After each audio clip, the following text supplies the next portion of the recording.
নমস্কার, শ্রমিক কথা আপনাদের সকলকে স্বাগত জানাই। দেখুন, টোটাল ভারতবর্ষের মধ্যে 28টি রাজ্য রয়েছে, আবার 7টি কেন্দ্রশাসিত অঞ্চল।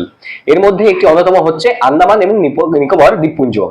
তো আজকে আমরা এই ভিডিওর মাধ্যমে আন্দামান এবং নিকোবর দ্বীপপুঞ্জের যে ন্যূনতম মজুরি রয়েছে সেটা নিয়ে জানবো। মূলত সেখানে unskilled worker, semi skill worker, skill worker এবং হাইলি স্কিল ওয়ার্কাররা কত পায়, যেমন অদক্ষ, অর্ধদক্ষ, দক্ষ এবং অতি দক্ষ কর্মচারীদের মধ্যে এখন বর্তমান বেতন কত দাঁড়িয়েছে 2026 সালে এসে। কেননা দেখুন, 21শে নভেম্বর 2025 সালে ওয়েজ কোড ভারত সরকার পাস করে দেয়। তারপর সেটাকে 8ই মে 2026 সালে সর্ববৃহৎ ভারতে পুরোপুরি ভাবে লাগু করার কথা কিন্তু বলা হয় ভারত সরকারের গ্যাজেট দ্বারা। তাহলে চলুন ভিডিও শুরু করা যাক। আপনারা যদি চ্যানেল নতুন আছেন, চ্যানেলটি অবশ্যই সাবস্ক্রাইব করুন, পাশে যে নোটিফিকেশন বেল আছে ওটাকে অলে ক্লিক করুন। আমি এরকম অনেক ইনফরমেটিভ ভিডিও আগামী দিনেও নিয়ে আসবো। তাহলে চলুন সেই নোটিফিকেশন যেটা আছে, যেটা আন্দামান এবং নিকোবর দ্বীপপুঞ্জের গভর্নমেন্ট অফিসিয়াল ওয়েবসাইটে দেওয়া হয়েছে, সেটা আমরা একবার দেখে নিই। দেখুন, এখানে যেমন আপনারা দেখতে পাচ্ছেন Andaman and Nicobar administration office of the labour commissioner, এখানে লেবার কমিশনার থেকে এই নোটিফিকেশন বেরিয়ে এসেছে। এবার এখানে কি বলা আছে দেখুন, এখানে যেটা ব্যবহার করা হয়েছে সেটা হচ্ছে exercise of the power conferred under section 5 of the minimum wages act 1948। এটা ন্যূনতম মজুরি আইন অনুযায়ী এখানে এই যে ন্যূনতম মজুরিটা আছে প্রত্যেক বছর যেটা রিভাইজ করা হয়, সেইটা বছরে দুবার রিভিশন করা হয়। সেইটা অনুযায়ী এখানে দেখুন, এখানে কি বলা হয়েছে, what is the rates are required to be revised only 6 monthly basis. দেখুন, 6 মাস অন্তর যেটা ন্যূনতম মজুরি যেটা রিভাইজ করা হয় সেটা মূলত আমরা ডি অনুযায়ী পাই, মানে কি ডিএনএস অ্যালাউন্স, মহার্ঘ ভাতা। এবার কথা হচ্ছে এখানে বর্তমানে যেটা দেওয়া হচ্ছে সেটা কত দেওয়া হচ্ছে। এখানে যেটা দেওয়া হচ্ছে সেটা হচ্ছে minimum rates with effect from, দেখুন 1 তারিখ 1 মাস 2026 তারিখ থেকে এখানে সকল জায়গাতে এই রেটটি বেঁধে দেওয়া হয়েছে।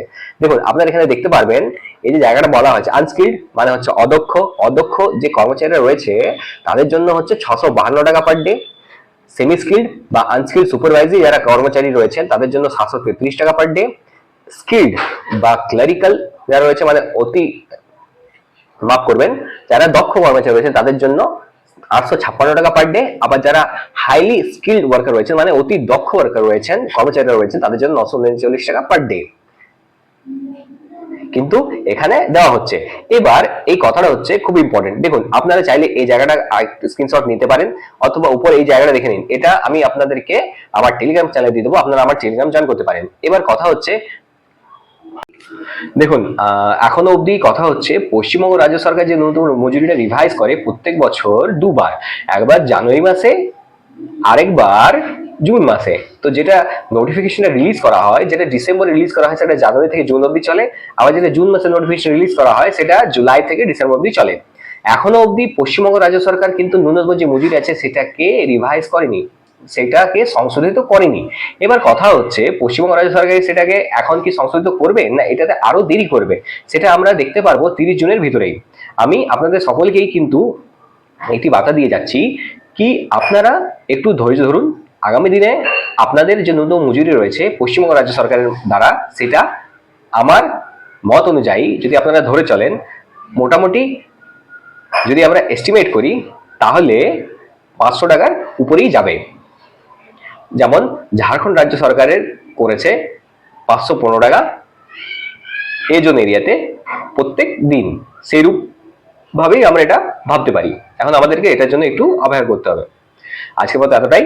যদি এই ভিডিওটা আপনার ইনফরমেটিভ লেগে থাকে তাহলে চ্যানেলটি অবশ্যই সাবস্ক্রাইব করুন, পাশে যে নোটিফিকেশন বেল আছে ওটাকে অলে ক্লিক করে দিন। আমি এরকমই অনেক ইনফরমেটিভ ভিডিও আগামী দিনেও নিয়ে আসবো। আর আমি আপনাদেরকে অনুরোধ করবো এই ভিডিওটি সকল শ্রমিক ভাইদের সাথে শেয়ার করে দিন। ধন্যবাদ।